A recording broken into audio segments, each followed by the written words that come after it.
Добро вечер. Недела 22 часот, време за емисија во Центар на YouTube. Јас сум Васко Евто, почитни гледачи, вие сте на истинското место. Зошто? Бидејќи во наредните 85 минути, 1 час и 24 минути и вие и јас имаме право да знаеме вистината.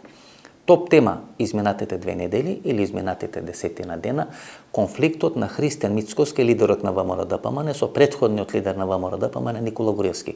Всушност, во конфликт со човекот кој е финансиран во наводници од унгарската држава, односно Виктор Орбан, тој е Христијан Мицкоски, и човекот кој е чуван или е криен или е штитен од унгарската држава, тој е Никола Груевски.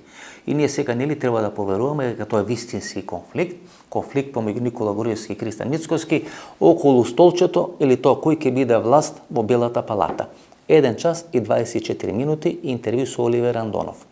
Одлично интервју, да ми верувате, одлично интервју, каде што за прв пат се кажуваат не само пикантни, туку ексклузивни информации.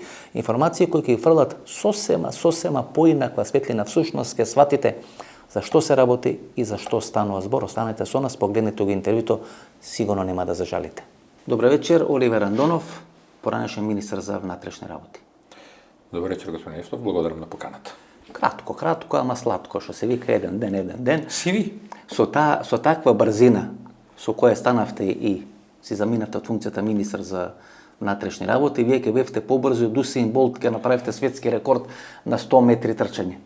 Никогаш не сум се бавил со атлетика, а вие не мора да ги цитирате тогашните портали. Имате предиспозиции, не сте се бавеле, али кои се занимаваа со мене на еден така малку подбивачки начин. Со вашата брзина. Клучно е, акцентот е на брзината.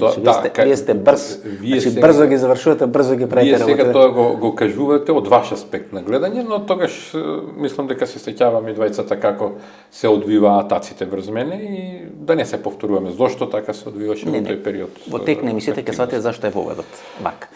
Бидејќи тоа не само од новинарите, туку од вашата матична партија всушност доаѓа сите тие напади, нарачани напади, застава филм групација, луѓе блиски до сегашното раководство и така натаму.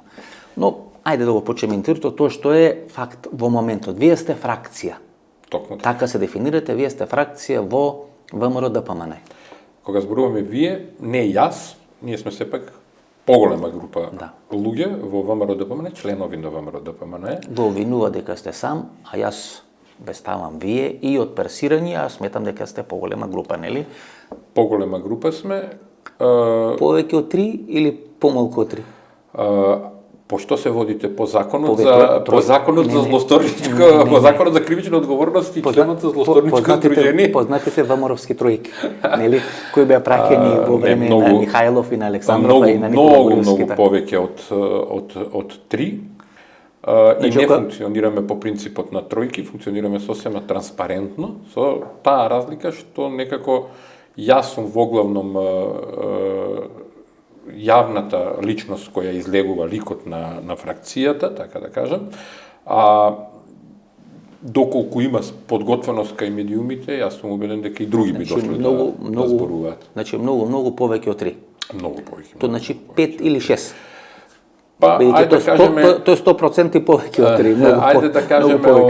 Ајде да кажеме дека тоа е 3 пута 100, да кажеме, ајде. Андонов, а на кого сте вие всушност фракција? На неидеолошкото и дезориентираното раководство на ВМРО-ДПМН, на раководството, на председателот на ВМРО-ДПМН, бидејќи фракција во стручниот аспект на значење, политичкиот аспект на значење на фракција е дека фракцијата не се согласува со политиките на партијата, не со идеологијата. Ние немаме намера десничарската идеологија на ВМРО да ја менуваме, онаа што е званично воспоставена, не онаа што ја спроведува актуелното раководство, но во ниеден случај не се согласуваме со политиките на партијата, кој резултат од таквите политики денеска го гледаме сите ние. Пред да дојдам политички да го анализираме моментумот во кој се наоѓа и Република Македонија и ВМРО-ДПМН, конфликтот, велите фингиран на Никола Груевски и на Христијан Мицкоски, две подпрашања, бидејќи Мицкоски многу сака слика да става од 2001 година, со оној шлем, па со оние опасачи и така натаму, кој дава заклетва. Вие сте биле војно лице, да не сте биле случајно командир на Христијан Мицкоски во војната 2001 година? Не, јас дури мислам дека 2003 им служи на војска Мицкоски. И по добро 2 години сега. 2001, 2003, непарен број. Во тие 2 години е многу различен моделот односно ситуацијата, состојбата на служење на воен рок. Значи тоа е како Филип Петровски и овој Александар Пандов кој отидоа во лавовите од кој заврши војната и војниот конфликт. Па видете, многу луѓе сакаат да си играат војници. Јас во една прилика, ако добро се сеќавам, ви кажав дека најчесто војните ги прават милитантни цивили, не ги прават обучени војници, бидејќи тој кој е обучен за војник, посебно за офицер, знае што значи војната и сета бедотија на војната. И во една прилика исто така, мислам дека зборувавме за тоа, ви кажав дека 2 пати во својот живот имам учествувано во војна, во директни борбени действија, и искуството е 91 и 2001, значи 10 и 2001, и дека искуството е исклучително лошо, не како лично да кажам лошо искуство, бидејќи тоа е несреќен човек, но војна е војна, што рековте, бедата на општеството, на човечкиот морал, на етиката, на однесувањето и така натаму исплегуваат на површина. Тоа ми го има кажано Антон Тус, почина, мислам, пред 2 недели, пред 3 недели. Да, тој беше командант на војното воздухопловство на Југословенската и мислам дека првиот началник на генералштаб на новоформираната Хрватска армија. Така. Имавме пред некои 15 години 2-3 сати, мислам дека беше амбасадор на Хрватска во НАТО или представник, тоа Хрватска се уште не беше членка на НАТО, беше да, представник. Одамна е пензиониран, така да и тогаш беше возрасен кога замина. Кај него дома имавме 3 или 4 сати. Значи, го кажа истите работи. Ајде да се вратиме на ова што не актуелно. Знаете, само да завршам мислата, представувањето дека некој и гордењето со тоа дека некој учествувал во војна е мотивација од филмови. Вие го кажавте Рамбо, тоа се разни филмови. За жал, во денешното раководство на ВМРО ДПМНЕ, не знам, веројатно Мицкоски нема, јас во една прилика го кажав тоа, посебно при јавното обелоденување на фракцијата, дека Мицкоски нема со што да се пофали во однос на неговата политичка активност, а верувам ни животна активност, бидејќи сите работи кои ги веројатно реализирал во животот му се поприлично обрзани со семејните корени. Во тој недостиг луѓето создаваат, ај така да кажам, филмска биографија. Добро, значи ова е Рамбо биографија. Мицкоски и вие сте биле заедно во ВМРО НП на Лјупчо Ѓорѓевски? Јас не го паметам него во ВМРО НП. Повеќе го паметам Спире Ристовски, Александар Ѓорѓиевски, таму Весна Јаневска. Има една приказна која не ми е потврдена од страна на Мицкоски, но ми е потврдена од 2 други страни кои учествуваат во тој процес, за некакви коверти, бидејќи сега нели е популарно стикчиња, USB што вика Никола Гореевски, стикчиња, коверти и така натаму. Коверти кои на изборите 2005 година еден познат олигарх ги праќа до ВМРО НП, шеф на изборен штаб е овој Ден Дончев кој сега во Австралија, наш представник во Австралија, а некоја младо, слабо момче со ночарчиња ги донел парите, односно го донел ковертот. Тоа е 2005 година.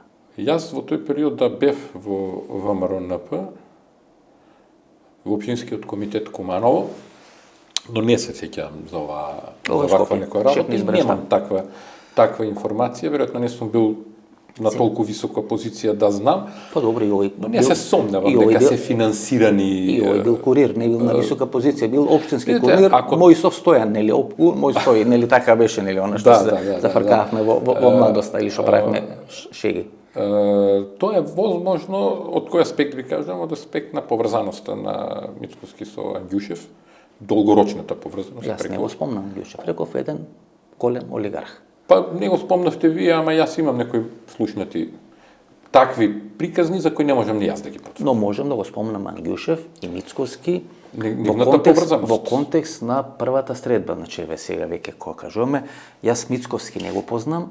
Првата средба со Мицкоски... На нашата заедничка средба со Мицкоски. Првата средба со Мицкоски ми организирате вие. Точно. Тоа е во неговиот кабинет на Машински или електромашински, како се? На Машински факултет. На втор спрат.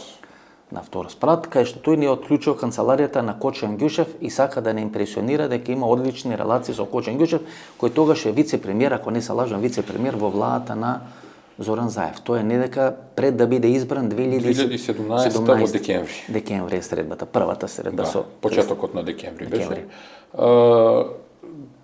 Тоа се кабинет до кабинет, таа е таа врска која има. Јас овој разговор кој го кажавте вие, информацијата која сте ја чуле, јас ја имам исто слушнато, но ја... Ама вие бевте? Не за посетата, зборувам за ова претходно што го кажавте, дека одамна му се контактите со Анѓушев и дека Анѓушев се појавувал во ВМРО Народна во еден период. Тој дури сакаше да не импресионира и да каже дека и кабинетот во кој пиевме кафе, неговиот кабинет, дека ги има опремено Кочо Анѓушев. Јас така го имав разбрано на првата средба. Да, и една друга работа треба да кажам, сега доволно е поминато и период еден, но и мислам дека јавноста треба да знае.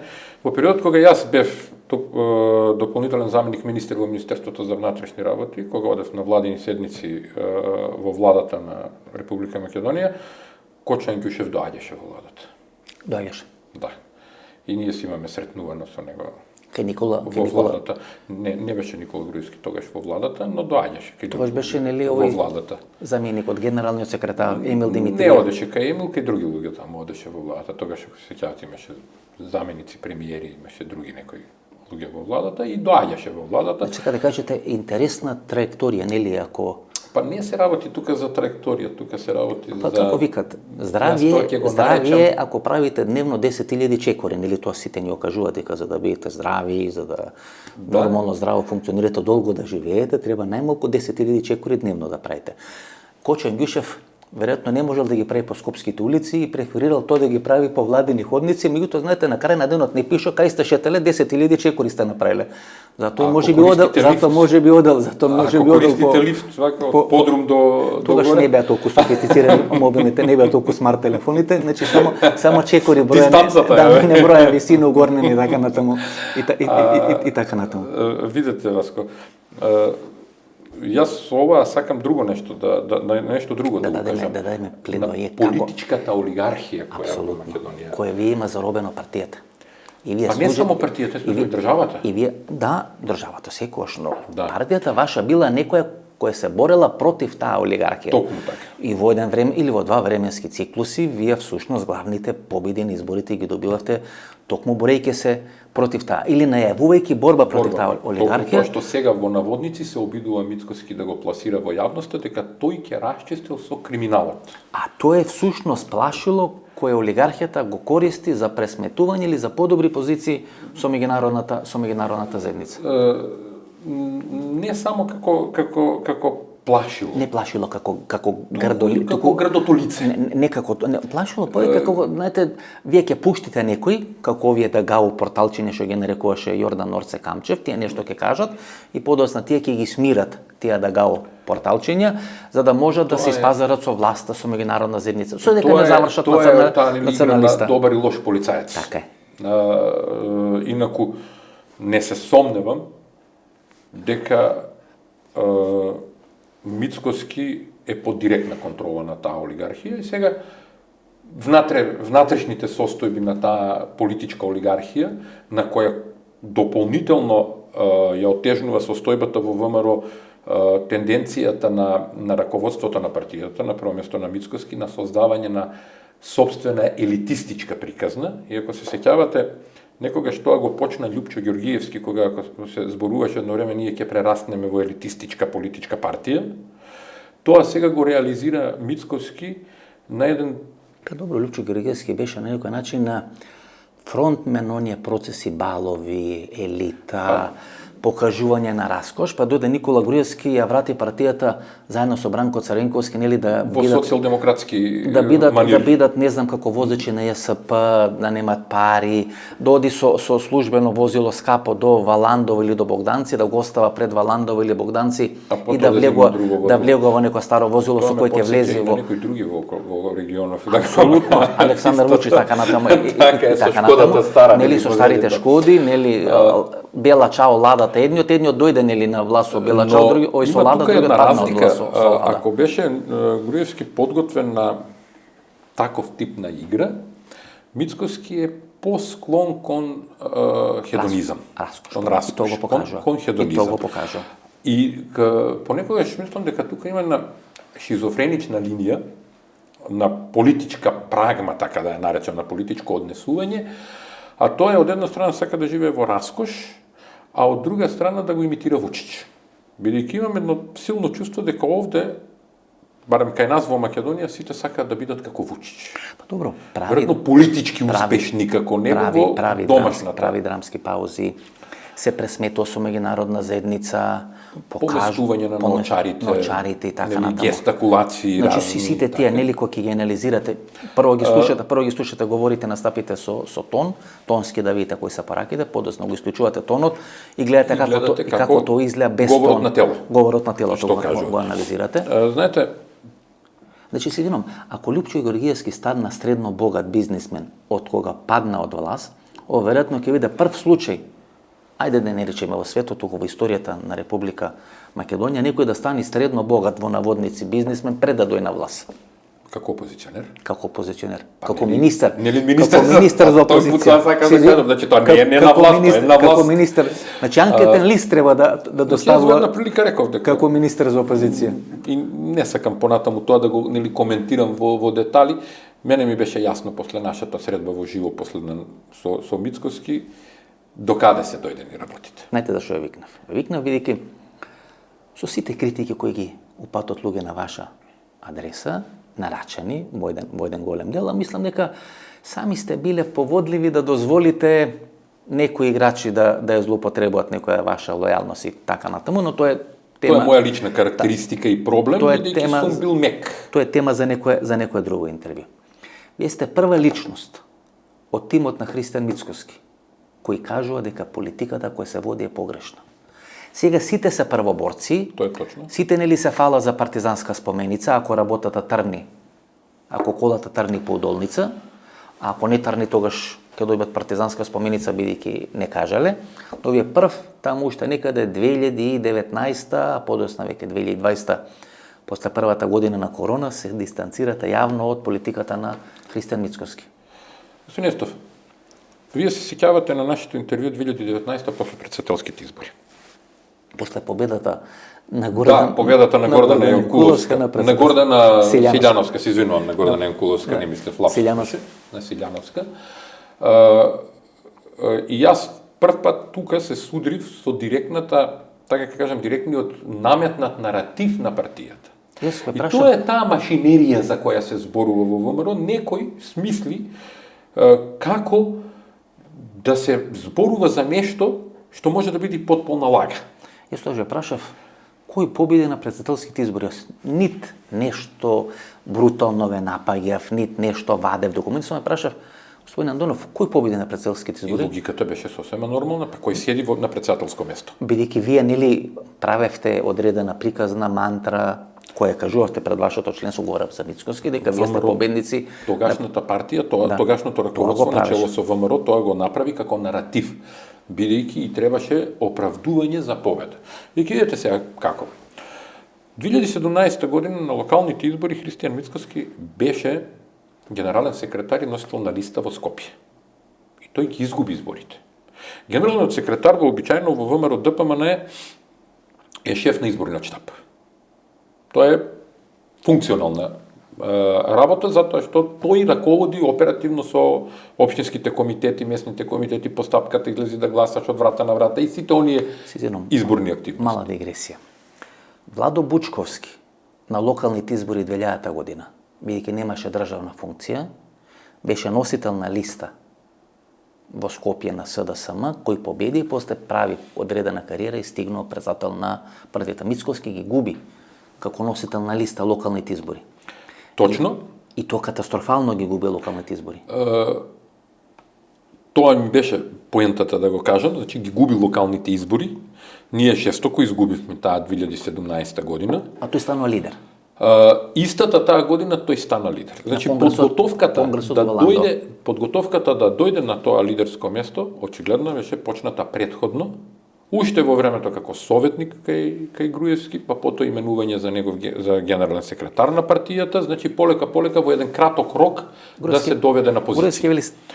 Груевски објаснува следна работа. Тој распишува конкурс за свој советник за енергетика, На тој конкурс се јавуват многу луѓе. На тој конкурс се јавува и Христијан Мицкоски. Избран е друг човек, подоцна се разболува од тешка болест, починува и Христијан Мицкоски станува советник на Никола Груевски. Но во првото бирање Мицкоски вели дека има судирни интереси, работи или е начело на одредена компанија за енергетика и дека поради тој судирни интереси не би можел Која е таа компанија за енергетика, знаете? И каде? Ма ја кажете. Па тоа е на Вук Хамовиќ компанијата во Белград. Син на генерал Раде Хамовиќ. Син на генерал Раде Хамовиќ. Еден од големите. Вук Хамовиќ и Воин Лазаревиќ. Токму така. И ЕФТ. мислам дека така се вика И фирмата, подружници, и подружници секаде. Секаде. Ако добро се сеќавате, во еден период Мицкоски упорно зборуваше за тоа како тој има излез за енергетските проблеми кои се наводно случуваа во Македонија во еден период, па се зборуваше за бродови со јаглен во Солунското пристаниште, Па доставуваше адреси на Крешни Бектеши, на Васко Ковачевски, така. Значи тоа беше Фатмир Битичи. Тоа беше тој обид како да се вклучи активно во Македонија во бизнисот, Во медот со струјата. Така е. После војната во Украина. И упорно е, точно така, и упорно тенденцијата е исклучиво во тој правец. Значи, Јас мислам дека таа енергетска мафија, така наречена, всушност и го донесе Мицкоски на чело на ВМРО ДПМН и тука вината ја носат луѓе од раководството на ВМРО ДПМН. Ова го имам зборено нека пред година или пред две, дека новата олигархија која ќе се создава во Македонија ќе биде енергетска олигархија. И дека начело во еден период на двете партии имаме човек кој работел за таа компанија која велите. Точно, и еден кој работи со Пиксел. Еден кој работи исто така.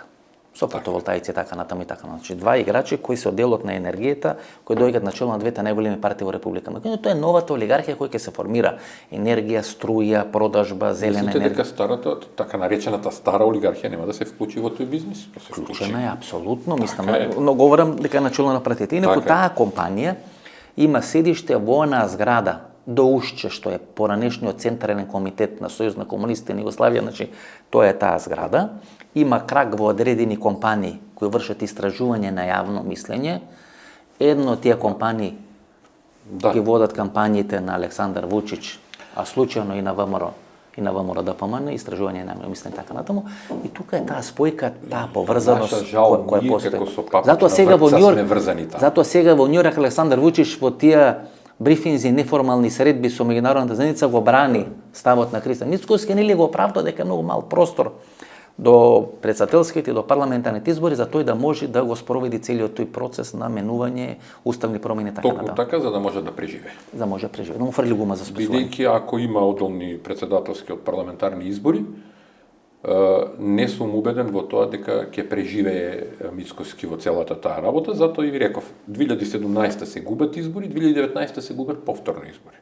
Јас бев првиот од ВМРО ДПМН кој јавно кажа кај вас во емисија дека ние ги изгубивме изборите. 2020, 2021 ги добивате. 2019 председателските. И јас бев првиот кој кажа дека ние ги изгубивме председателските избори, зашто реакцијата беше, па нема да кажам брутална, али беше многу негативна кон мене. Добро, вие која функција имате тоа? Значи, ако можам ја сега да објаснам и тука да дефинирам. Водев сите партиски комисии. Значи, вие сте еден од кандидатите за генерален секретар. Не, тоа беше еден наш разговор со Мицкоски во секот на 2017-18. Станува Игор Јанушев, значи крилото на Миле Јанакиевски, кој цело време стои всушност за Христијан Мицкоски, Панче Тошковски, Игор Јанушев, овој Димитар Димовски кој сега оди на радост му пишува и го велича Христијан Мицкоски. Крило на Миле Јанакиевски. Од Министерството за транспорт, врски. Тука се личните интереси. Сега ние зборувајќи за тие луѓе, јас ќе ви кажам кој по промената на кривичниот законник прв доби ослободување. Кој? Јанушев. Игор Јанушев. Да. За постапките во ЈСП. Андонов, Сидинов. Значи, тоа е екипата од Министерство за транспорт и врски, а се враќа во игра Зоран Ставревски да биде координатор на локалната власт која ВМРО е освоила 2021 година, сите општини кои се под контрола на ВМРО ДПМН. Таму има друг дел. А тоа е всушност екипата која дава зелено светло за проектот мали и средни хидроцентрали. Токму тоа сакам. Кој му стои над глава на Мицкоски, каде што кумот на еден од големите олигарси од Прилеп ги купува малите, или уделот во малите. Уделот, а и претходно беше дел од таа екипа.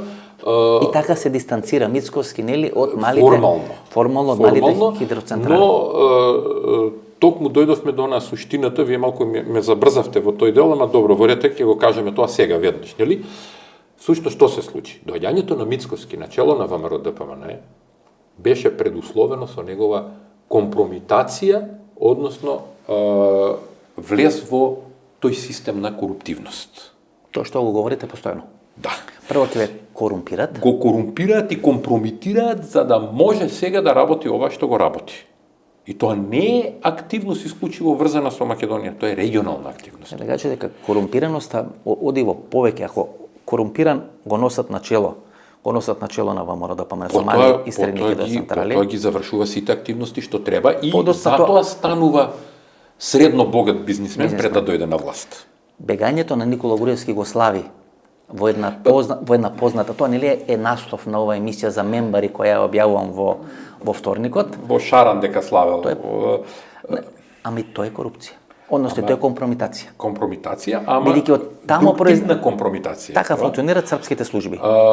Тоа не се исклучиво српски служби. Тоа се остатоци на југословенски служби. Зашто компрометацијата подоцна ќе оди у хотел, е тргната, па ќе ве снимат у хотел, па ќе ве снимат у хотелска соба, па ќе ве снимат што сте правили, така натаму и подоцна ќе ве оценуваат. Тоа се најприземните работи.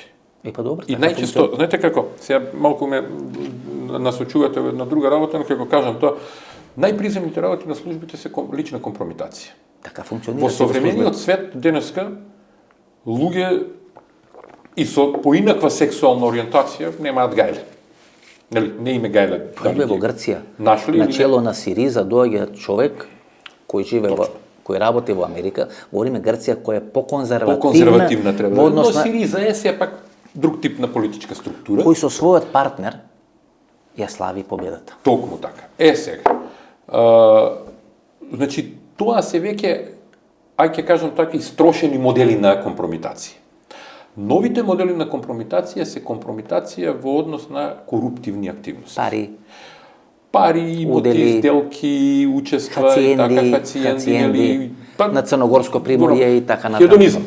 Така е. Делот од хедонизмот. Кафани. Затоа што човек разни барови во Скопје. Некој добро го проучил тоа, дека е тоа психолошко-ментална состојба на еден човек, да навикнат на еден лагоден живот, ништо да не работиш, друг да ти ги завршува работите, ти да шеташ и да имаш пари, да... Како и каше? Имаш се, тешко се откажува човек. Како и каше Стефан Влахов Мицос. Заврши ке тате, магистрираше ке тате, докторираше ке тате, се вработи ке тате, све му правеше тате и се извинувам пред лечите. Еба се мајката, тој ќе спасува со државата. Тоа е моделот на човек кој треба да дојде на чело на некоја политичка структура и да создаде така наречена, вие ја така нарековте, но јас ќе кажам континуирана политичка олигархија која треба да го онеспособи ВМРО ДПМНЕ за нормално владење. Тоа е суштината. Тоа е основата. Андонов. Основата на тоа предизвика да ние како фракција се појавиме и да бидеме всушност антипод на се онаа што се случува во ВМРО. Андонов, значи вие имате разговор за генерален секретар, не поминувате се, значи не поминувате тамо, сте начело на сите партиски комисии.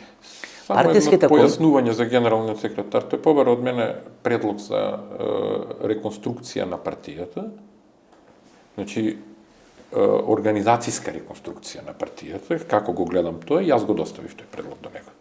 Значи вие сте несуден. После тој предлог кој го доставив јас како би изгледала партијата со промени, надевајќи се дека е чесен и дека ќе работи во интерес на партијата, потоа тој ми соопшти дека друг ќе биде. Се одлучил на Јанушев и воопшто таа организацијска структура на партијата не влезе во... Не се смени ништо. Ако бевте генерален секретар, немаше ништо да чекате со овој КЗК 353 промена, став 1, 2, 3, 5 ли, кои све ги објаснува. Стефче Кимовски експерт за тоа, гледам, тој многу сака да објаснува Стефче Кимовски што треба све промена тамо. Да имаше се напиш името во кривичниот закон на Република Македонија, све што има правено, тие работи да не му бидат третирани како градоначелник на општина Карпош. Многу мираклија. Нема да го коментирам Стефче Јакимовски промени во кривичниот закон. Уште сличе да сте во линија 353 слика точка Стефче Јакимовски. Тука е друга основата во 353, не е битен Стефче, иако нели вие велите тој сам сака да се преса, јавно го кажа, додуше тоа е јавно елаборира. Но Вилма Русковска, Јовевски, Кацарска вода да му носат за правничките познавања на Стефче Јакимовски. Мене ми нешто друго е поентата и тоа е точниот став на фракцијата, дека промените во 353 се погрешни во однос на борбата против корупција. Лете, Андонов, 30 минути разговараме. Ние веќе се имаме едно такво едно пледоаје зашто се случи овој конфликт на Груевски и на Мицкоски, како што гледачите во ниту една друга емисија нема да може да го добијат и во овие ти пледоаје и пикантери и сите тие работи. Затоа и сте поканите во емисијата. Подоцна следува едно брутално елиминирање во две фази. Првата фаза е укинување на сите комисии. Точно. Комисии кои функционираат во ВМРО ДПМН. Бидејќи Мицкоски се плаши дека тие комисии може да му покажат непослушност. А зошто беше така? Затоа што комисиите активно работеа и луѓето имаа слободен ум. Во тоа слободно размислување на десничарски основи, тоа е оној дел што можам да кажам дека идеологијата десничарска демократско-христијанска ја напушти Мицкоски, во тој контекст ВМРО ќе беше побрзо спремно да победи на избори. Ние дента разговараме со Мицкоски на некои теми, тој не ме информира дека вечерта на Централниот комитет ги разрешува сите комисии. Била дека по инструкции, по совет или го советува Александар Николовски. Дека тоа е модел каде што Александар Николовски подоцна се формираат комисии, ја зајакнува својата улога и своето присуство во партијата, а тоа негово присуство може да има битни рефлексии на некои политички разврски во Република Македонија. Несомнено дека Николовски спроведуваше активности. Можеме слободно да кажеме дека Николовски е човек од доверба на Никола. На Никола Груевски. Да. Без разлика што сега зборува на телевизија. Како викат, во уметничко лизгање има задолжителен програм и слободен програм. А кој пируети ги прави се? Да, ова е веројатно задолжителен програм што треба да се каже, а слободен програм е да вие комуницирате со Груевски, може да комуницирате со Али Ахмети, може да комуницирате нели со сите што се вели. Видите, Васко, како јавни личности, како политичари, како јас како универзитетски професор, како јавно лице на фракцијата во ВМРО ДПМН, никој не може да ме спречи да комуницирам. Не мислев на вас. Не, јас сакам преку мојот пример да ви кажам. Не мислев на вас. Дозволете, да. Јас мислев на Александар. Знам, но јас нешто друго сакам да ви кажам, да се надоврзам на тоа.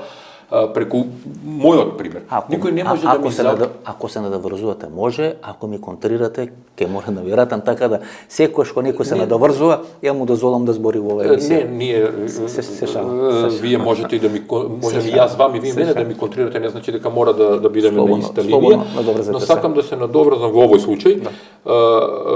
На личен пример, значи не може никој да забрани комуникација со некого поединечно. Посебно во политичкиот живот е неопходна комуникација. Така малку повеќе сенс да имаше Мицкоски, политички сенс, во една прилика вие имавте дефиниција за неговата политичка умешност, а јас реков дека е политички неспособен,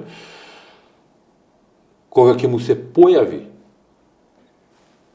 човек кој бил до него во првата фаза да му каже: ало, немаш добиено председателски избори, имаш изгубено председателски избори, тоа значи дека претходно 100 пати му е кажано во интерна комуникација. Губиш парламентарни избори.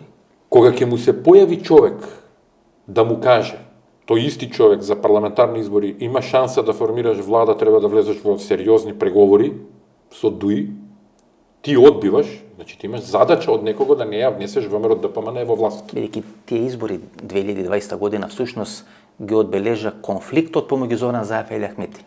Токму така. Али Ахмети ке беше И среќен. Али Ахмети понуди, ова сега го кажувам, понуди преку луѓе, можност да се разговара за заедничка влада, Мицкоски тоа го одби. Али Ахмети ви нуди 2020 Па, Али Ахмети преку луѓе. преку луѓе. Да, преку конкретни министри, тогашни негови, со кои јас разговарав.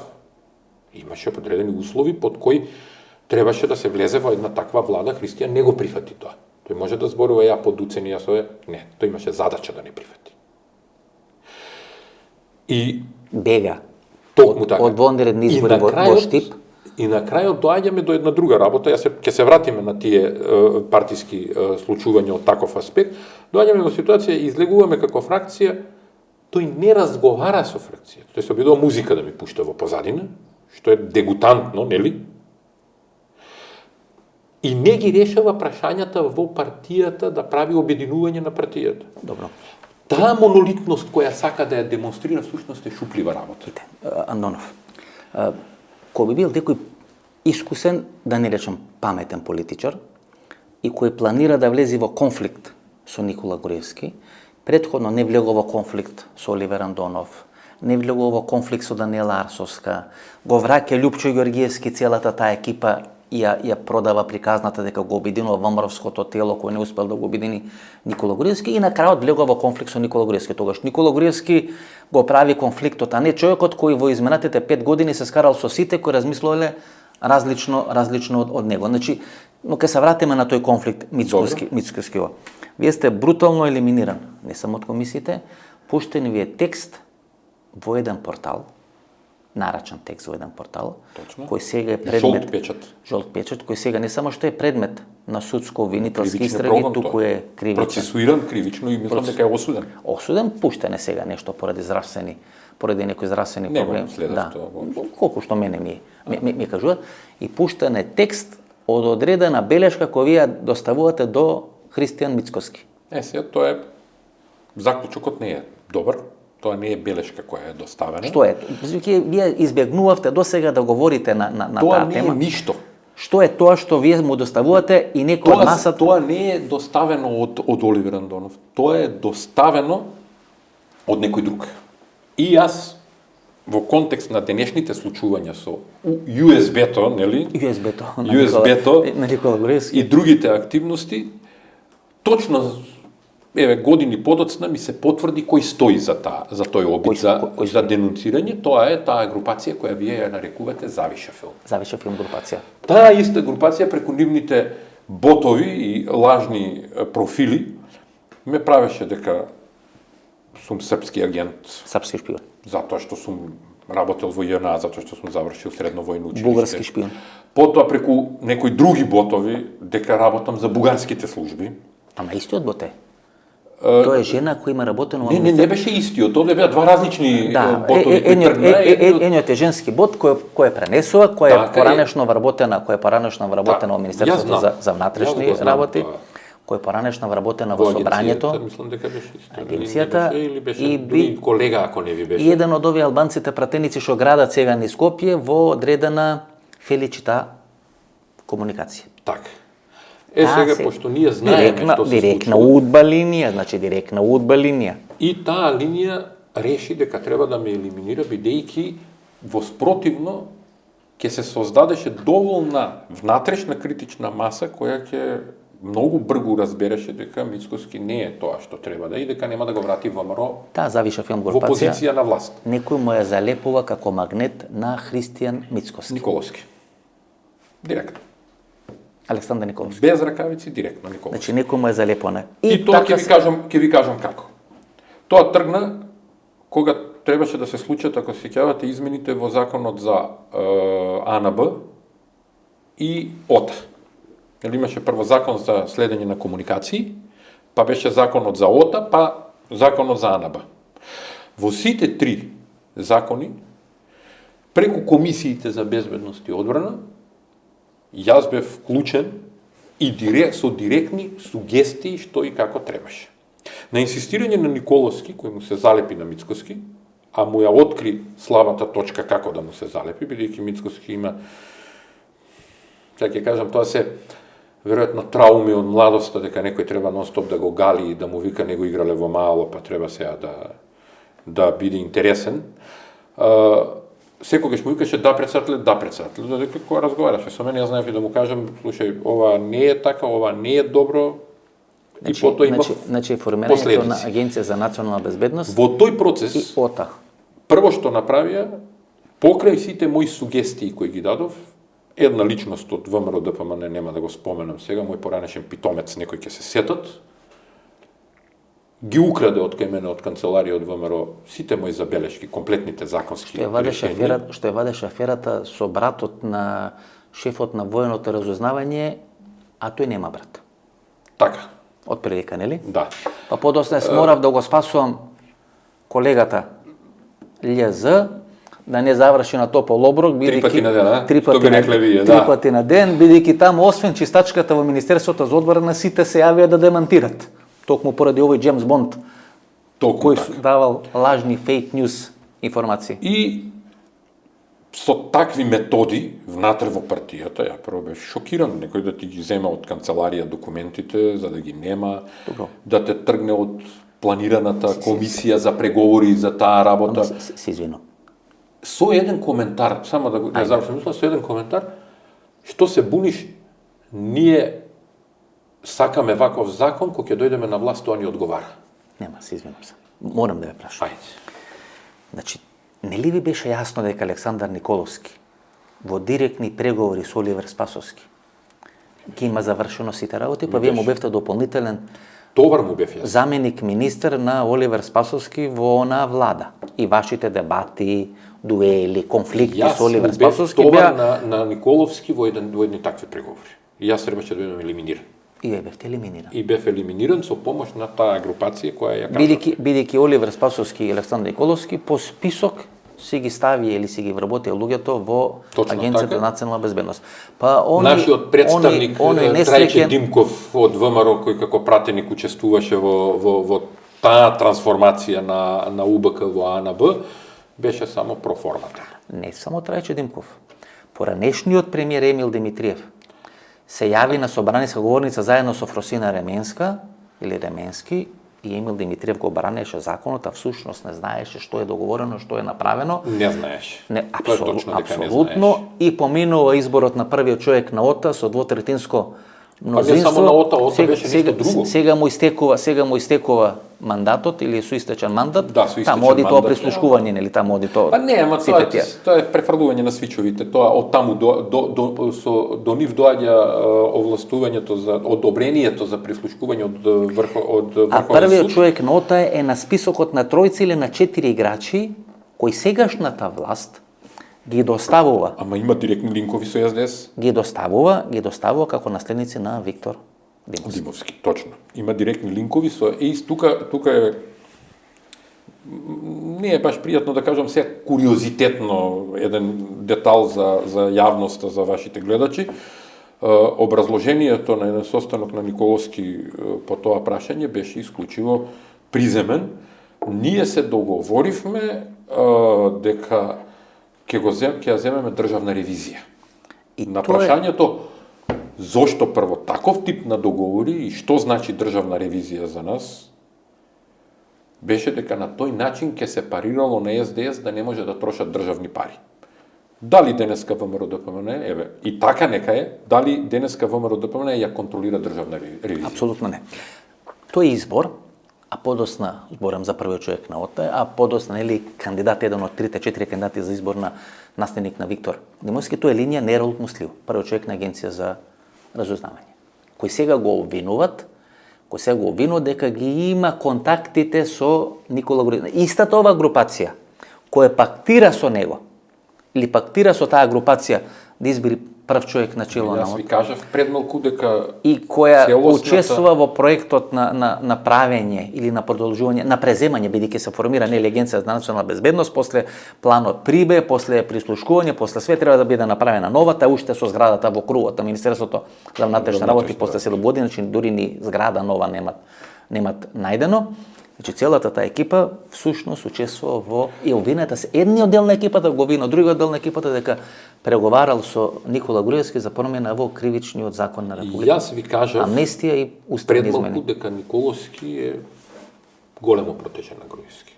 Прокурист на унгарското влијание. Господине Ефтов, ако имате состојба во која финансиите одат преку него во ВМРО ДПМН за медиумскиот дел, нели? А во исто време Груевски се наоѓа таму кај што се наоѓа, состојбата во најмала рака е чудна. Донов, можеме ли сега да отвориме? Веќе направивме еден шлагворд горе до. Тука сме на интервју за да отвараме, Па ја поверувате. мислам дека многу отворивме до сега. Како викам јас, ако до сега Ќе 200 отвориме. ако до сега 200 луѓе нема да пијат кафе со мене, сега во овој вториот дел уште 200 луѓе, така да дури со мене? после секоја емисија на 400 луѓе нема да пијат кафе. Никола Груевски е обвинет дека во текот на 2022, 2021 и така натаму, повеќе од 20 пати разни стикчиња кои патуваат од Будимпешта до Скопје на одредени адреси. Ајде ние малце да дефинираме. Сте имали ли вие средба со Никола Груевски? Да, Колку средби си имале со Никола Груевски? повеќе. Повеќе од една. Да, Значи повеќе од 3. Повеќе од 3. повеќе од 3. Андонов, освен лично сојавување со преписки и така натаму, како се организира средба со Никола Груевски? Значи, прво да ви кажам дека преписки нема. Ке му пишите на Значи, сигнал господинот или ке му Груевски- пишите на... Господинот Груевски нема да на Телеграм? да оди на варијанта преписки, но се договара многу едноставно средба. Може ли да се видиме и така натаму. Средбите се договарат на лична основа или преку одредени представници на унгарските служби? На лична основа. Значи има средби кои се договарат и со представници на унгарските служби. Може би, Сигурно. на лична... Сигурно, барем на лична- барем на една таква средба сте биле. Па ја не мислам дека на една, биле може би повеќе ако мислите на контрола на средбата. Па мислам и на повеќе од контрола. Бидејќи средбите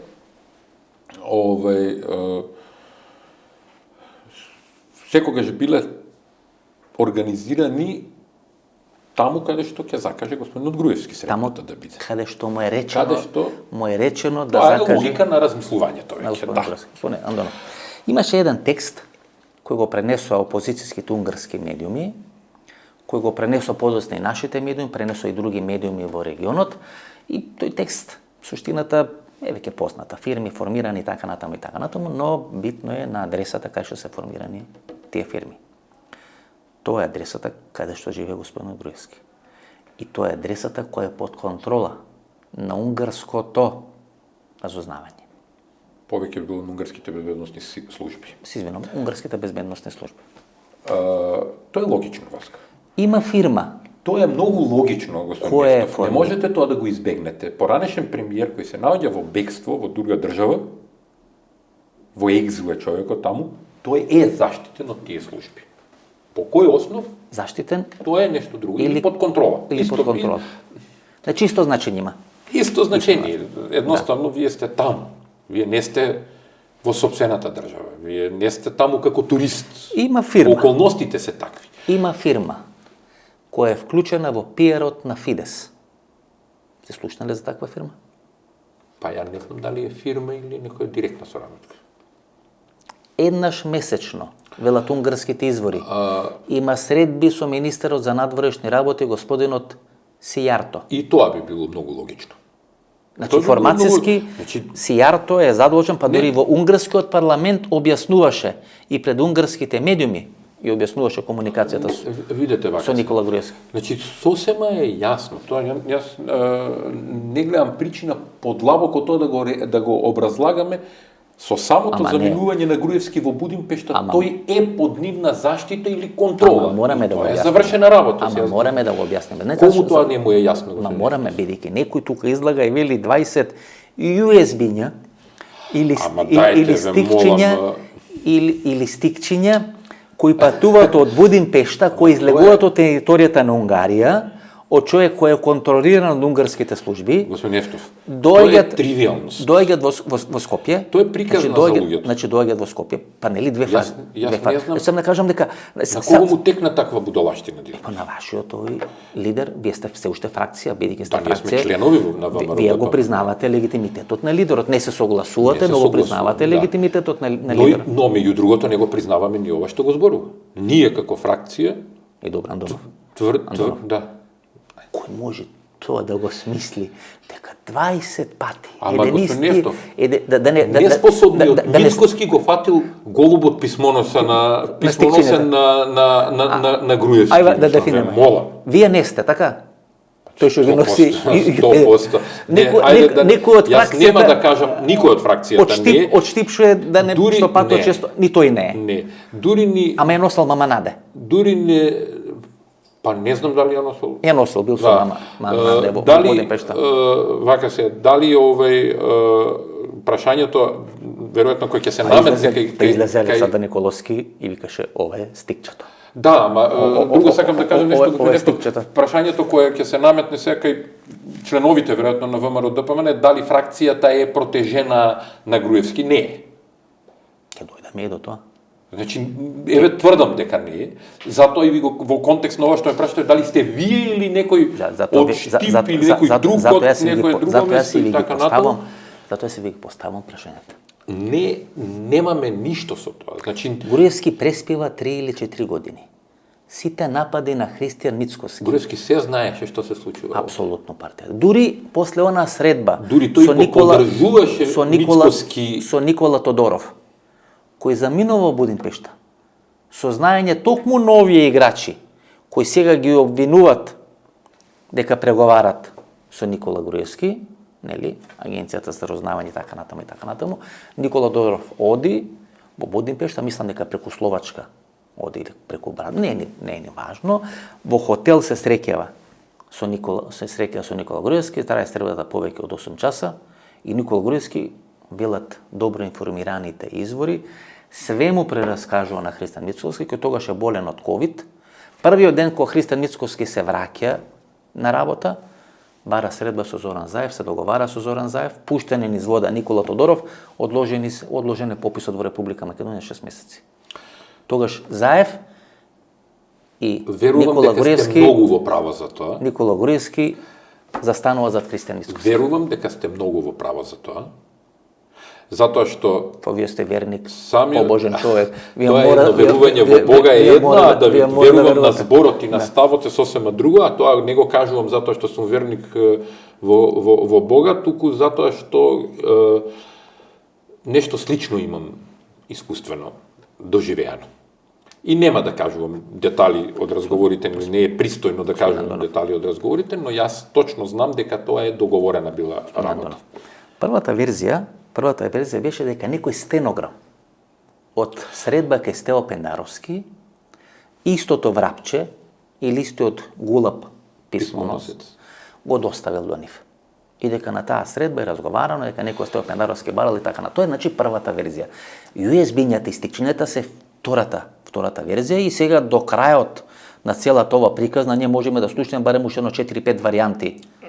Господин Ефтов, бидејќи сме сериозни во политичките намери како политичка фракција во ВМРО ДПМН, ние ги анализиравме сите состојби, бидејќи имаме, затоа реков, многу не имаме комуникација со луѓе од извршниот и од централниот комитет, ние ги знаеме текот на работите каков. Има ли некоја расправа на централен извршен комитет? Страшно е што првиот околу ова прашање. Значи што првиот обид на извршниот комитет ја навредува интелигенцијата на луѓето. Исто како и вториот обид со променети ставови малку на Централниот комитет ја навредува интелигенцијата на луѓето. И мене тоа ме плаши. Што луѓе кои се на високи партиски позиции не се охрабруваат да му постават едноставно прашање на Христијан. Тоа е кривично дело. Кривично дело и да било така, хипотетички, да се пресретнала пошта, така се нарекува, нели стручно пресретнување на пораки и пошти, тоа е кривично дело. Уставот забранува и утврдува неповредивост на поштата, така? На личните преписки. Второ, За да се направи една таква работа и да се уловат некои такви докази во наводници, нели, како што рекоте вие, USB-то, USB. Ќе го патентираме тоа. Може, USB. USB. Ние треба да спроведеме активност. USB. Повторно доаѓаме на оној дел што го спомнавме на почетокот, каде е улогата на Завиша групацијата, Застава филм. Завиша филм групацијата. Застава филм групацијата во оваа работа. Значи, Завиша филм групацијата е составена од разни представници на поранешно Агенција за разузнавање, безбедносни служби, воено разузнавање, така. Удбашки структури. Удбашки структури. Во еден период профранцуски, но во главно... Никогаш не биле профранцуски. Тоа било игра. Тоа било продавање на информации беше тоа и не сакам за тоа да зборувам, имам доволно информации за тоа како се продава. Во главном проруски, па имаше таму со турци, но никогаш не се откачија од Белград. Тоа е берза. Купи продај беше работата кај нив. Така е. А на штета на Македонија. Значи, господин Андонов, всушност Завиша филм групацијата вас вие води партијата. Па да, токму така, затоа што Христијан дозволи тие да бидат дел од како го рековте тоа, длабока држава го нарекувавме? Длабока држава, да, длабока. Тие се плитки во основа, затоа што сите овие операции што ги прават се многу провидни, но пак се враќаме на тоа, некој сака многу да гледа филмови со Рамбо и со Джеймс Бонд. Значи, ако Мартин Протугер би бил идеологот во време на Никола Груевски, Завиша филм групацијата е идеологот во времето на Христијан Мицкоски. Па многу голема функција му дават идеолог, тоа е многу висока позиција идеолог. Па мислам дека креатор на лажни вести, на глупости, така да кажем. На разни направени приказни. смутови, разни, токму така, разни приказни. Интересно е. И го доведоа Мицкоски да биде во улога на кловн. Устари тој сам си е прифатил улогата. Гледате, значи имате една линија која оди кон Орце Камчев. И то се дагау новинари, како ги дефинираше Јордан Орце Камчев, кој работува за таа структура. Ова е втора линија, преку разни портали, разни медиуми, кои не се исклучиво унгарски, тука функционира Застава филм групација. Но примаат пари од унгарските пари. Имате трет тип или трета група на медиуми кои се проформа СДСМ или биле СДСМ, кои сега се ставени на располагање на Застава филм групација и од тие центри од најголемите напади. Не само на Али Ахмети и на таа групација, туку и на власта, политиките, превори. Видите, ние власта баш не можеме да ја браниме. Власта не може ни сама да се брани. Ваква неспособна власт немалку и нема ни да има. Не може ни сама да се брани. Толку немање сенс за состојбите, за менеджирање на состојбите, туку преживување буквално од ден за ден. Тешко е да се тоа било брани. Јас како дел од фракцијата и како член на ВМРО ДПМН нити ми паднало на памет, нити ќе ми падне на памет да го бранам Ковачевски, односно СДС. Добро, вие би го дефинирали ли Мицкоски како дете на Кочо Ангјушев? Не, јас би го дефинирал како дете на Хамович. Што е шефот на... Да. И дека тој беше подготвуван за тие структури на енергетската мафија, беше подготвуван да дојде на оваа позиција. Знаете ли кој е партнер на Кочо Ангјушев? Во Бугарија има две структури, две медиумски, две олигархиски и секакви други структури. Едната структура е на Далјан Пеевски, кој беше залепена до Бојко Борисов и таа е ставена на црна листа, и втората структура која е залепена за Кирил Петков, а тој е Прокопиев. Кој е таму некаде северно-западна Бугарија.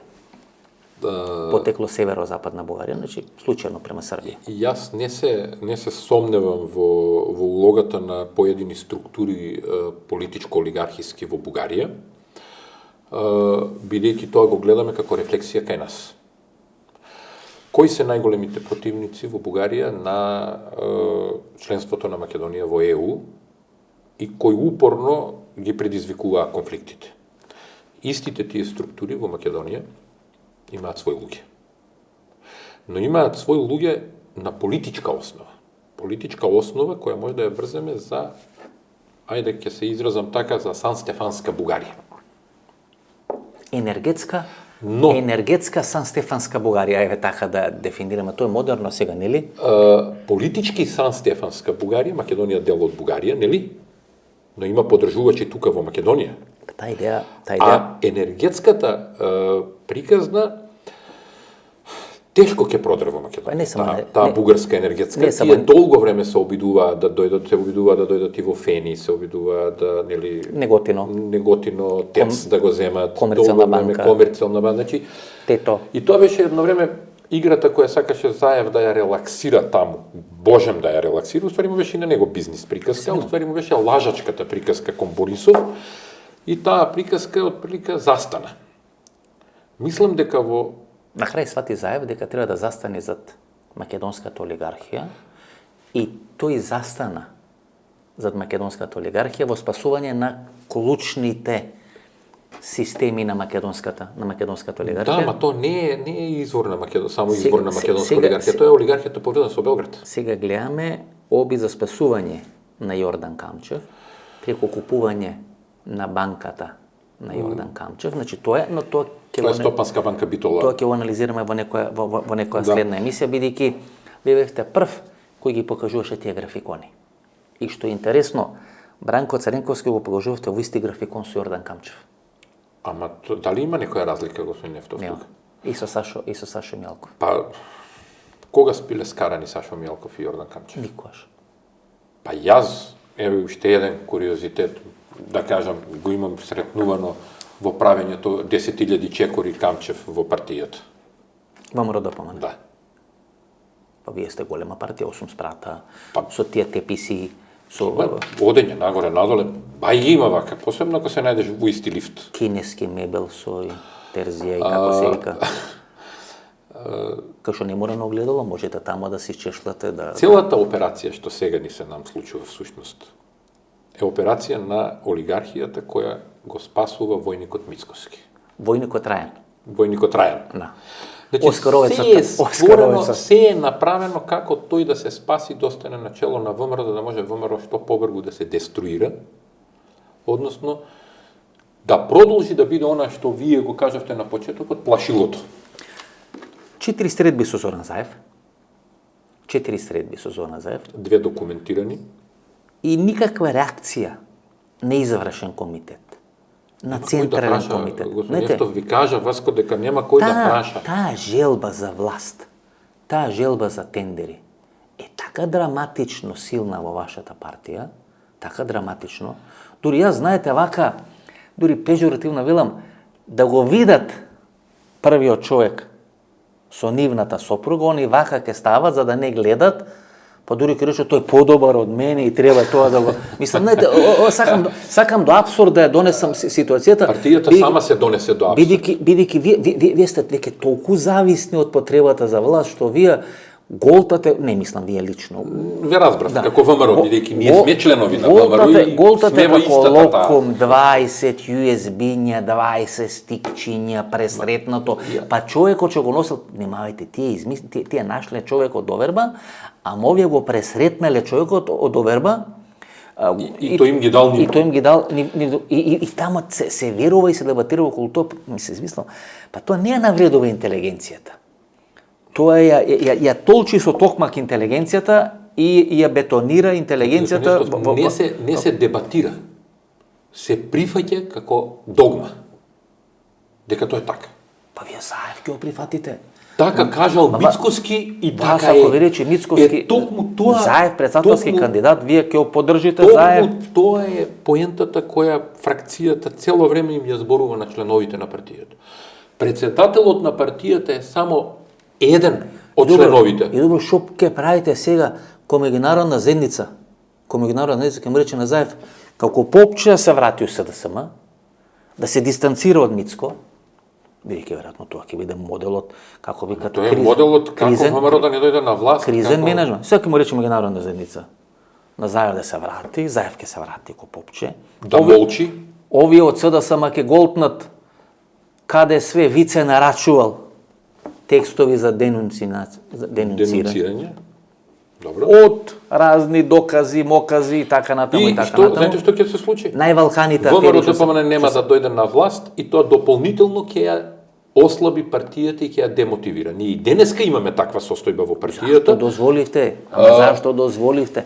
Па ви дадоа власт локална. За да видат дали ќе извадите играчи, дали ќе контролирате, дали нешто ќе направите. Нема задача Христијан Мицкоски да дојде на власт. Тоа треба членството да го разбере. Тоа не може да го разберат тие луѓе кои се околу Мицкоски. Членството треба да го разбере. Јас мислам дека членството го разбира господин Нефтов, бидејќи барањето на Мицкоски, кое е, како да сме во времето на најцрниот комунизам, ќе му подпишуваме, ќе му изразуваме поддршка на председателот на партијата. Тој е избран на конгрес, каков таков, тоа можеме во некои разговори да го спориме, но тој е председател на партијата. Каква потреба има да бараш од општинските комитети да се собираат, да се сликаат за на Фејсбук и да ти кажуваат дека стојат за тебе? И на тие состаноци, господин Нефтов, тоа е симптоматичниот дел. Присутни се 20 на луѓе. Тие 20 на луѓе кои се таму молчат, го сослушаат председателот на општинскиот комитет кој ќе им каже и тука завршува се. Пола прават математики, дали промените во КЗК ќе ги опфатат и нив. Па дел од нив да, но ако земете го например тука се наоѓаме во аеродром, општинскиот комитет аеродром кој има преку 30 и нешто местни комитети, на еден состанок има 20 на луѓе, значи тоа не е ни целиот општински комитет, на кој сите си молчат. И се сликаат за на Фејсбук проформа и тоа ние му дадовме едногласна поддршка на председателот на партијата. Тука до нас е хотелот за пчели. Одма на 20 метри хотелот за пчели на Тимчо Муцунски. И сега еден од потенцијалните наследници на Христијан Мицкоски, ако во одредени круги Тимчо Муцунски има дадена изјава, Ацо треба прв да трча и ако Ацо не успее, тогаш тој би влегол во игра. Во нормални услови внатрепартиски, во демократски услови внатрепартиски, нити Муцунски, нити Николовски ќе успеат. Ама Застава или Завиша филм групација, еден од своите представници веќе го има инсталирано најблиско до Тимчо Муцунски. Да, шеф на кабинет му е. Те како функционира паежината? Значи цело е кога има се. Корумпирачка пајажина која Тимчо се ќе се прошеташе на избори, во аеродром и без поддршката на Завиша филм и без поддршката. Тимчо беше против Мицкоски. Против Николовски. Тимчо Муцунски имаше реална шанса да истрча како човек кој може да ја стабилизира ВМРО ДПМН. Но тој ја прокоцка својата шанса, прифаќајќи да глуми потрчко на Мицкоски. И тоа го реализира многу добро. Да ги дава изјавите. Мицкоски да вика ние прифаќаме уставни измени, но со одложено. Значи спроведување, а Тимчо Муцунски на 2 сати после пред тоа. Тимчо Муцунски пред да даде изјава Мицкоски пред партија кажува дека нема шанса да се прифати дека сте бетон, бетонирани. После Мицкоски излегува со друга приказка, па се враќа у партија, па добива олигархиски стап по грбот. Кој го напаѓа во партија? И кој може друг да го нападне, некој Николовски директно да му каже. Александар Николовски. Да. Во 4 очи му вика тоа и тоа.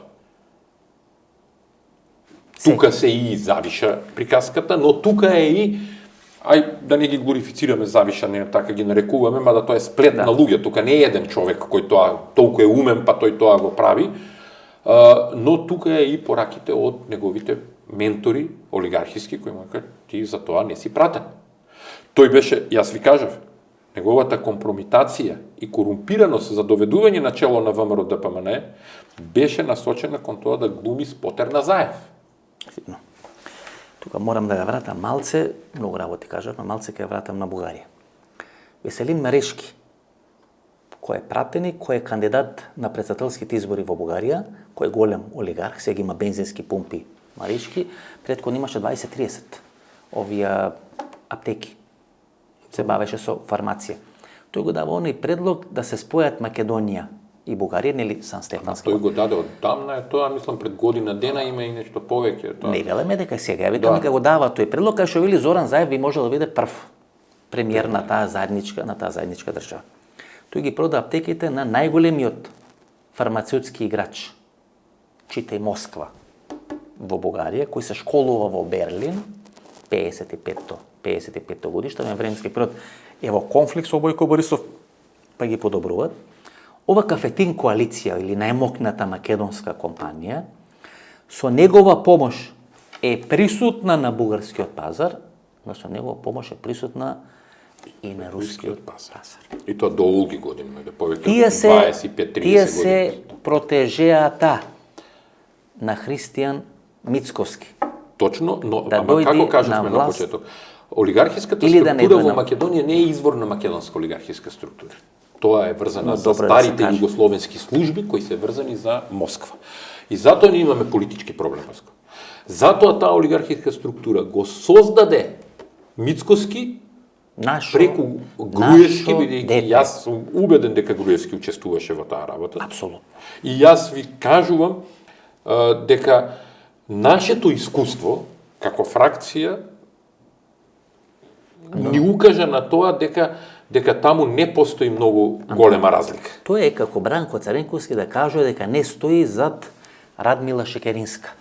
Или дека Токму Бранко Царенковски не бил политички Токму така. протеже на Радмила и Радмила Шекеринска го победи Бучковски на Конгрес, бидејќи делегатите ја сакаа дека Бранко не учествуваше и така натаму и така натаму. Значи исто тоа како Никола Груевски се што кажува за Христијан Мицкоски.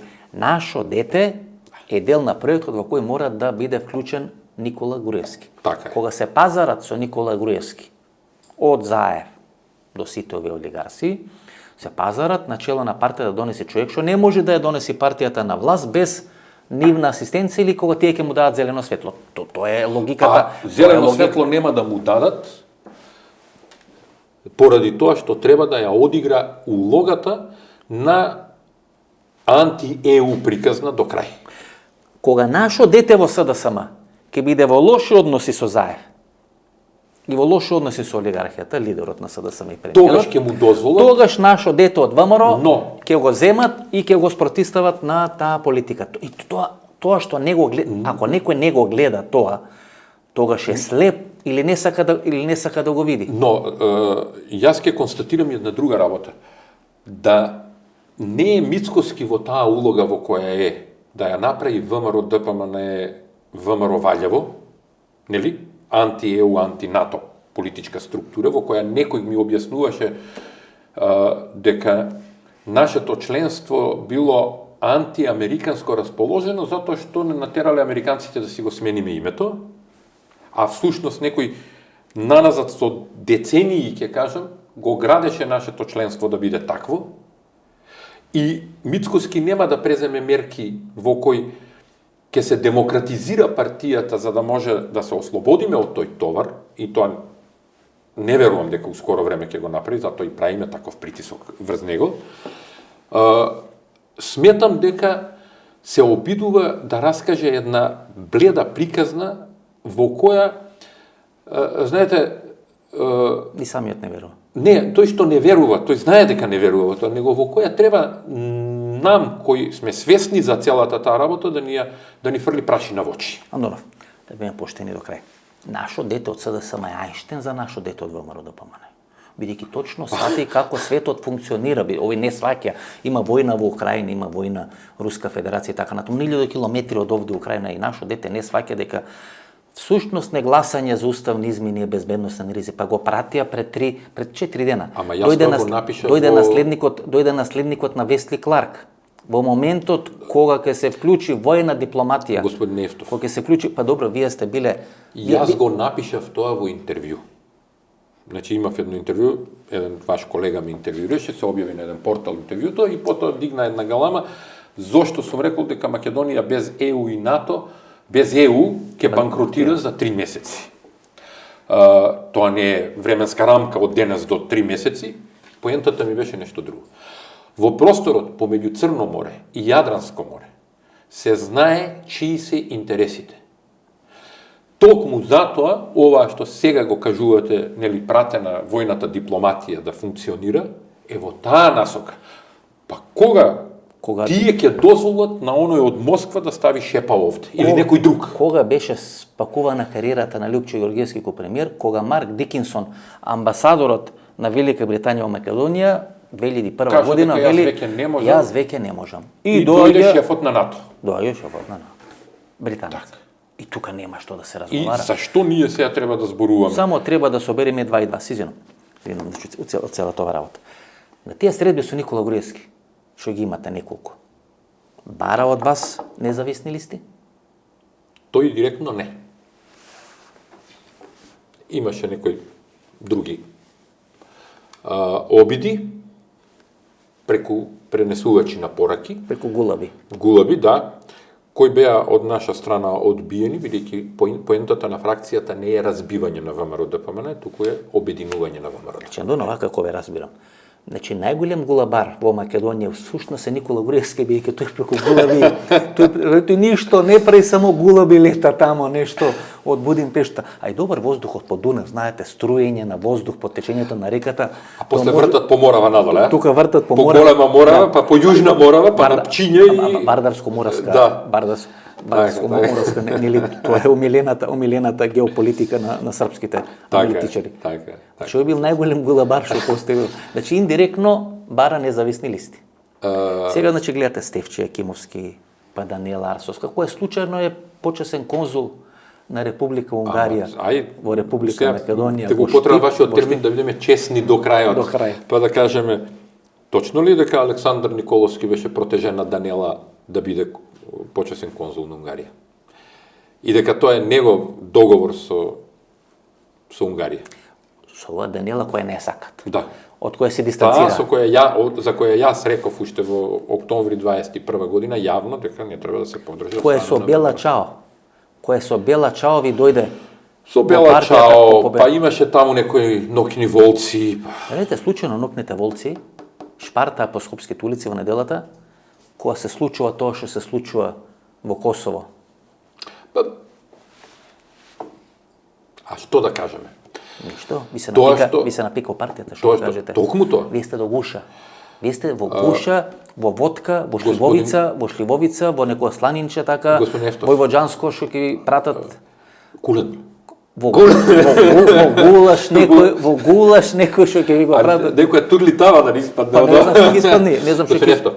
Визијата на фракцијата е токму тоа, да со демократизацијата на ВМРО ДПМН ние сме свесни дека ќе изгубиме наводни 20-30.000 подржувачи на ВМРО ДПМН.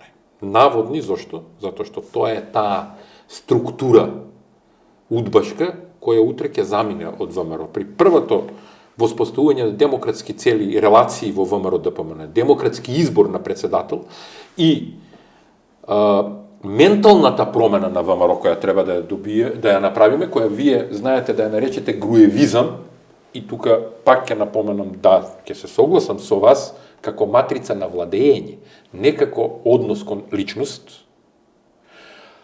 Таа промена која всушност можеби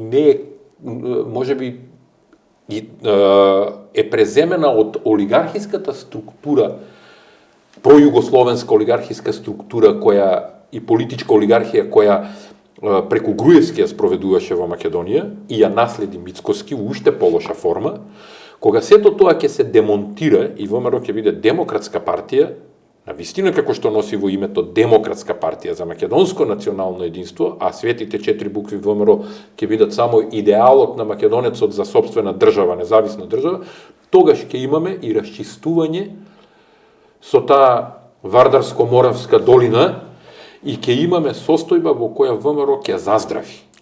А треба да заздрави, господин Ефто, заради иднината на Македонија и проевропската иднина на Македонија, бидејќи тоа е патот.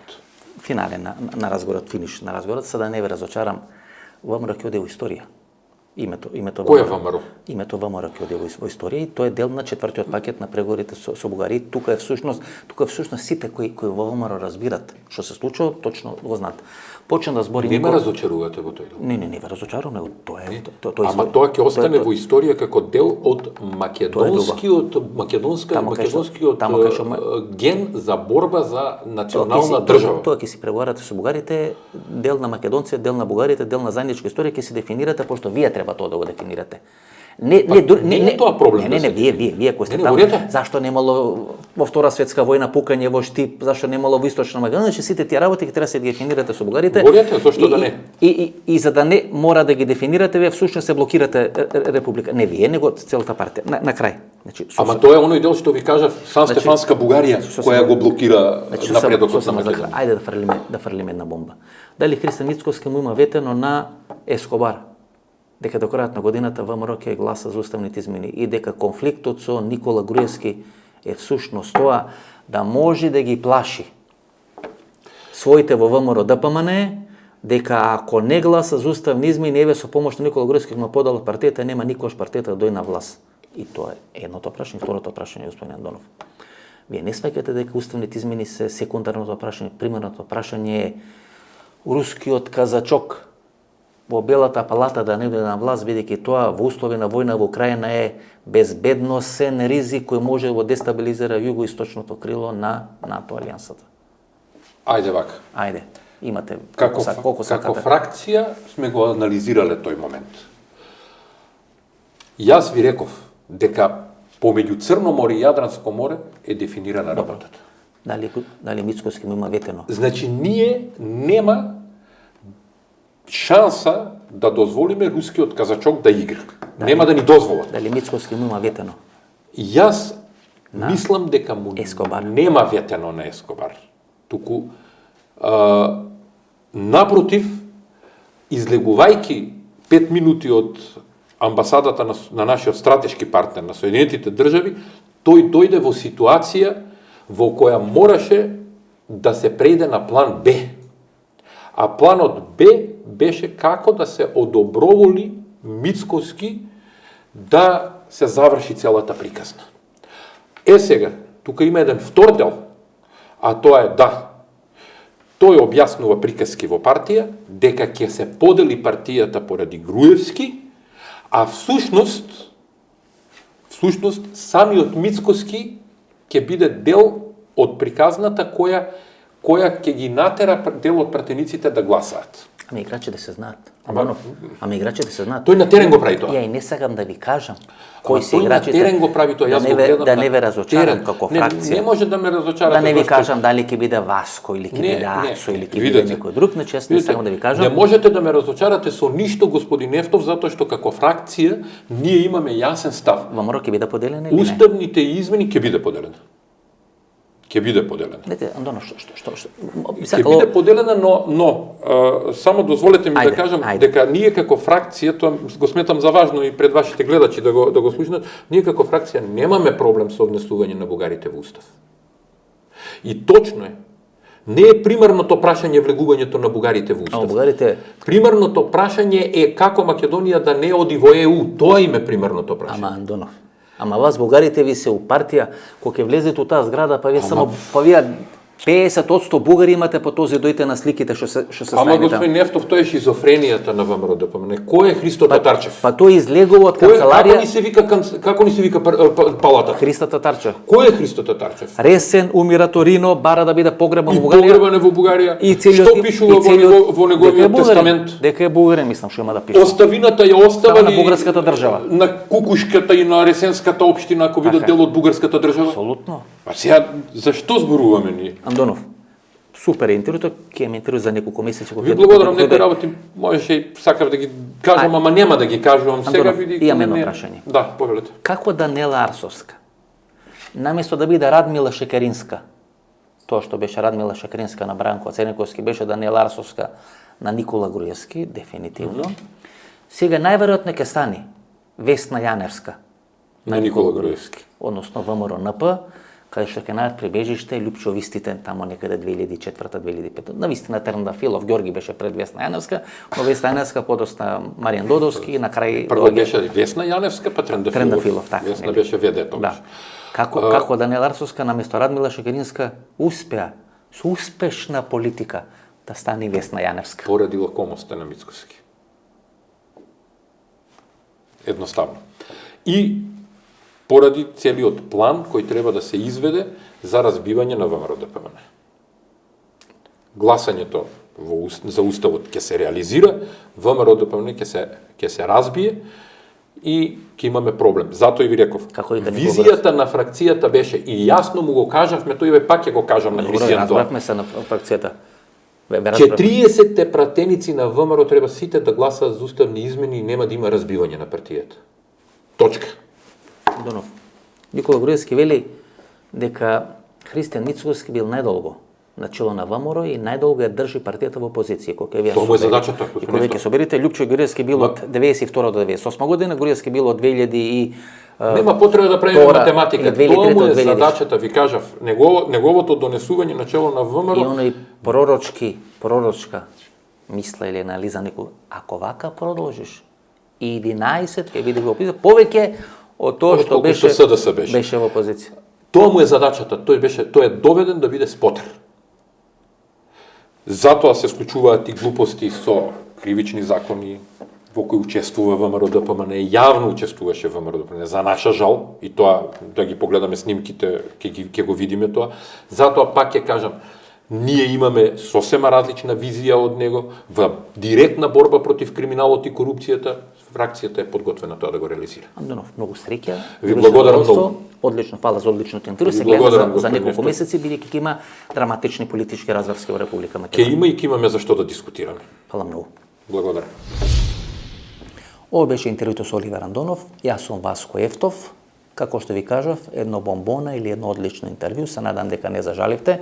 Се надам дека ви се допадне интервјуто. Ново дружење со вас кои сте редовни гледачи на емисијата во Центар, во недела, идната недела во 22 часот, сите вие кои сте мембари, мембрси или користите опцијата membership на YouTube каналот Васко Ефтов, ново дружење во вторник во 22 часот и 30 минути, една ексклузивна политичка анализа што е договарано на средбата кесинот на господинот Џорџ Сорос. Биле присутни многу играчи, биле присутни многу луѓе, битни играчи тука за политичките разврски во регионот и во Република Македонија. Ексклузивна емисија или ексклузивна политичка анализа што е договарано ке Сорос. Се гледаме во вторник 22 часот и 30 минути со вас кои сте редовни гледачи. Недела во 22 часот и 30 минути. До тогаш пријатно вечер Македонија. Всушност 22 часот во недела. До тогаш пријатно вечер Македонија. Каде да си?